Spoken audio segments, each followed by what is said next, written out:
bila kita membaca ta'awuz, ada yang kadang-kadang masih keliru berkenaan dengan membaca bismillah di pertengahan surah. Hukum asal membaca bismillah pada perkara-perkara yang baik itu adalah sunnah hukumnya. Contohnya daripada hadis yang diriwayatkan Ibnu Majah yang ada dalam kitab-kitab antum. Qala Rasulullah sallallahu alaihi wasallam, kullu amrin dhi balin la yubda'u fihi bismillahirrahmanirrahim la yubda'u fihi bismillahirrahmanirrahim fahuwa aqta. Ada riwayat qila abtar atau qila ajza. Hadis itu berbentuk umum kepada setiap perkara yang ada peduli daripada syarak, yang maksudnya syarak memandangnya ianya sesuatu yang baik ataupun yang harus.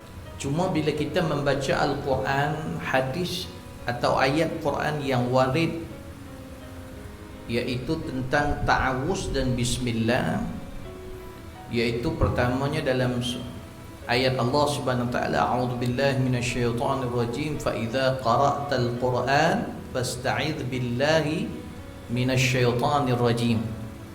Betul. Itu dalam surah An-Nahl tak silap. Jadi bila kita baca, maka jelaskan ini setiap surah disunatkan membaca a'udzubillahi minasyaitonir rajim.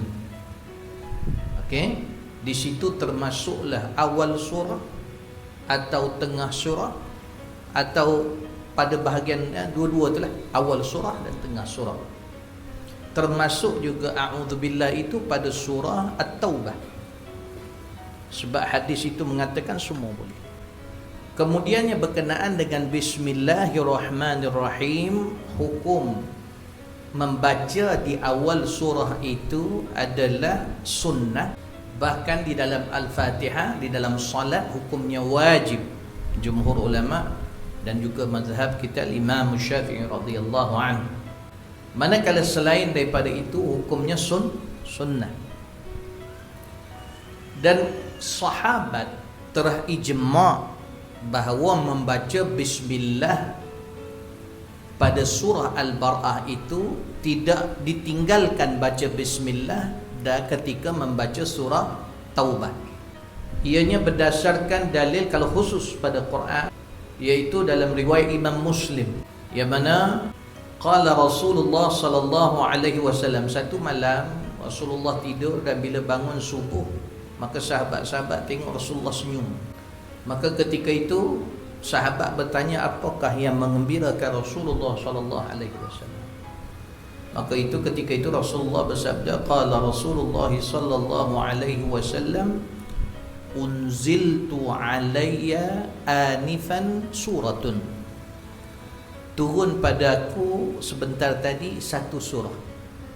Kemudian Nabi baca Bismillahirrahmanirrahim, inna a'tainakal kautsar fashalli li rabbika wanhar inna syani'aka huwal abtar.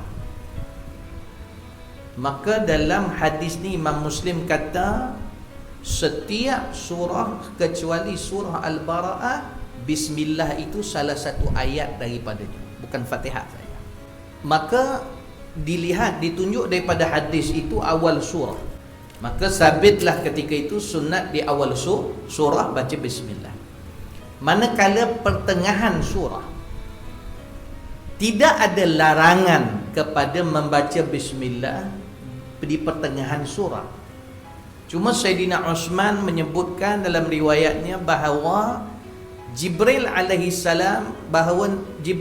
salam setiap kali dia jumpa Rasulullah turunkan ayat, dia akan mulakan, kalau ianya surah, permulaan surah, dia membaca bismillahirrahmanirrahim, dan Nabi tidak dapat memastikan surah itu surah baru atau tidak kecuali bila Jibril datang membaca bismillah.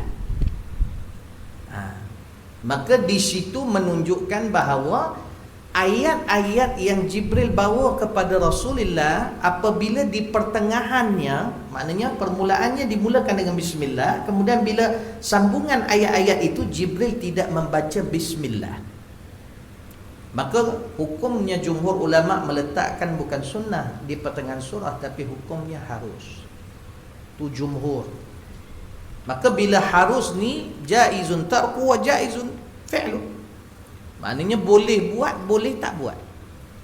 Buat tak dapat apa, buat ni pun tak dapat apa. Cuma ada sebahagian atas khilaf ulama, maknanya kita menganggap benda itu baik. Cuma ada sebahagiannya jumhur memegang bahawa benda itu tak turun begitu dan ianya berkait dengan Quran, maka kita Ahlussunnah wal Jamaah sampai setakat ni kita tak baca.